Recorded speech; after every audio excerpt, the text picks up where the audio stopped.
ওয়ালাইকুম আসসালাম। ওয়ালাইকুম আসসালাম। আপনাদের এখানে না সালাম দিয়ে কথা শুরু করতে হয়, তাই আপনাকে সালাম দিলাম। সুমতি ছেলে, তুই তো সালামের উত্তর দেবে সেরেছি হচ্ছি কি? আসলে তুই কি ডাকবা দিন আমি তো জীবনে দেখিনি। আমি কলকাতা থেকে এসেছি দাদা। এই জন্যই সালাম উল্টে পাল্টে যাচ্ছে।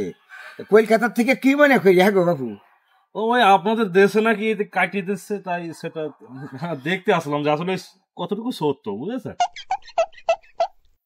তোদের আসলে কাঠাই লাগবে রে। হ্যাঁ, ওই যে ওই লাফাইনো সাংবাদিক নিউজ শুনেতে বাংলাদেশে আইসা তদন্ত করতেছে আমরা কাটছি কিনা, কাটছি নে, ভালো করে খোঁজ নিয়ে থাকো। তোর জিনিস আমি কাটতে যাবো কেউ?